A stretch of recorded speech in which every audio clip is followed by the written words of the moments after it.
ವರ್ಣಿಸಲಶಕ್ಯವಾದ ದೇವರ ವರಕ್ಕಾಗಿ ಆತನಿಗೆ ಸ್ತೋತ್ರ.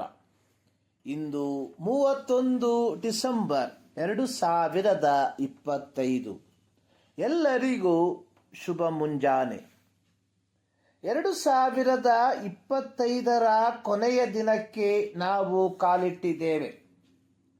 ಈ 2025ರ ಇಸವಿಯ ಒಂದೊಂದು ದಿನಗಳನ್ನು ನಾವು ನೆನಪು ಮಾಡಿಕೊಳ್ಳುವಾಗ 1 ಸಮುವೇಲ 7ನೇ ಅಧ್ಯಾಯದ 12ನೇ ವಾಕ್ಯದಲ್ಲಿ ಬರೆದಿರುವ ಪ್ರಕಾರ, ಯೆಹೋವನು ಇಲ್ಲಿಯವರೆಗೆ ನಮಗೆ ಸಹಾಯ ಮಾಡಿದನೆಂದು ಹೇಳಿ ಅದಕ್ಕೆ ಎಬೆನೆಜರೆಂದು ಹೆಸರಿಟ್ಟನು. ಹಾಗೆಯೇ ಜನವರಿ 1, 2025ರ ಬುಧವಾರ ದಿನದಿಂದ ಪ್ರಾರಂಭಗೊಂಡು ಡಿಸೆಂಬರ್ ತಿಂಗಳಿನ 31ನೇ ದಿನವಾದ ಬುಧವಾರದ ತನಕ ದೇವರು ನಮ್ಮನ್ನು ಅತ್ಯದ್ಭುತವಾಗಿ ಕರೆತಂದದಕ್ಕಾಗಿ ದೇವರಿಗೆ ಕೃತಜ್ಞತೆಯನ್ನು ಸಲ್ಲಿಸುವವರಾಗಿರುವ ಧರ್ಮೋಪದೇಶ ಕಾಂಡ 6ನೇ ಅಧ್ಯಾಯದ 12ನೇ ವಾಕ್ಯದಲ್ಲಿ ಮೋಶೆಯು ಇಸ್ರಾಯೇಲ್ಯರಿಗೆ ಹೇಳಿದಂಥದ್ದು, ಐಗುಪ್ತ ದೇಶದಲ್ಲಿ ದಾಸರಾಗಿದ್ದ ನಿಮ್ಮನ್ನು ಬಿಡುಗಡೆ ಮಾಡಿದ ಯೆಹೋವನನ್ನು ಮರೆಯಬಾರದು. ನೋಡಿರಿ, ಧರ್ಮೋಪದೇಶ ಕಾಂಡ 8ನೇ ಅಧ್ಯಾಯದಲ್ಲಿ ಯೆಹೋವನು ಇಸ್ರಾಯೇಲ್ಯರನ್ನು 40 ವರ್ಷ ನಡೆಸಿದ ವಿಧಾನಗಳನ್ನು ವಿವರಿಸಿದ ನಂತರ ಅಲ್ಲಿಯೂ ಮೋಶೆಯು ಇಸ್ರಾಯೇಲ್ಯರಿಗೆ ಹೇಳುವಂಥದ್ದು, ನೀವು ನಿಮ್ಮ ದೇವರಾದ ಯೆಹೋವನನ್ನು ಮರೆಯಬಾರದು. ಪ್ರಿಯರೇ, 2025 ಜನವರಿ 1ನೇ ತಾರೀಕಿನಿಂದ 365ನೇ ದಿನವಾದ ಡಿಸೆಂಬರ್ 31ರ ತನಕ ನಾವು ಕಣ್ಣಾಯಿಸಿ ತಿರುಗಿ ನೋಡುವಾಗ ದಾವೀದನು ಆಡಿದಂತೆ, ನಾನು ಕಾರ್ಗತ್ತಲಿನ ಕಣಿವೆಯಲ್ಲಿ ನಡೆಯುವಾಗಲೂ ನೀನು ಹತ್ತಿರವಿರುವುದರಿಂದ ಕೇಡಿಗೆ ಹೆದರೇನು, ನಿನ್ನ ದೊಣ್ಣೆಯು ನಿನ್ನ ಕೋಲು ನನಗೆ ಧೈರ್ಯ ಕೊಡುತ್ತದೆ ಎಂದು ದಾವೀದನು ಆಡಿದಂತೆ ನಮ್ಮ ಪ್ರತಿಯೊಬ್ಬೊಬ್ಬರ ಜೀವಿತದಲ್ಲಿಯೂ ಕಾರ್ಗತ್ತಲೆಂಬ ಕಣಿವೆಯ ಅನುಭವದಲ್ಲಿ ಹಾದು ಹೋದಾಗ ದೇವರು ನಮ್ಮ ಸಂಗಡ ಇದ್ದು ನಮ್ಮನ್ನು ಸಂರಕ್ಷಿಸಿದ ವಿಧಾನಗಳನ್ನು ನೆನೆಸಿ ದೇವರಿಗೆ ಕೃತಜ್ಞತಾ ಭಾವದಿಂದ ಸ್ತೋತ್ರವನ್ನು ಸಲ್ಲಿಸುವವರಾಗುವ. ಈ 2025ರ 365 ದಿನಗಳಲ್ಲಿ ದೇವರು ಮಾಡಿರುವ ಒಂದೊಂದು ಉಪಕಾರಗಳನ್ನು ನಾವು ಲೆಕ್ಕ ಹಾಕುವುದಾದರೆ ನಮ್ಮ ಹೃದಯವು ಸ್ತುತಿಯ ಸಂತೋಷದಿಂದ ತುಂಬಿ ತುಳುಕುವಂಥದ್ದಾಗಿದೆ. ಈ ವರ್ಷದ ಕೊನೆಯ ದಿನಕ್ಕೆ ನಾವು ಸೇರಿ ಬಂದಿರುವಾಗ ದೇವರು ಮಾಡಿರುವ ಎಲ್ಲ ಉಪಕಾರಗಳನ್ನು ನಾವು ಹೃದಯದಲ್ಲಿ ಸಂಗ್ರಹಿಸಿಟ್ಟುಕೊಳ್ಳುವ.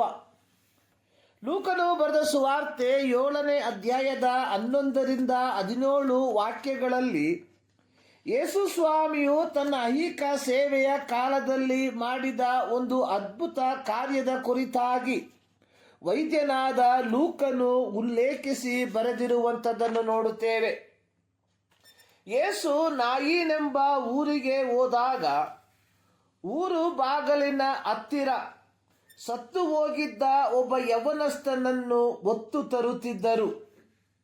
ಇವನು ತನ್ನ ತಾಯಿಗೆ ಏಕೈಕ ಮಗನು, ಆಕೆಯು ವಿಧವೆಯೂ ಆಗಿದ್ದಳು.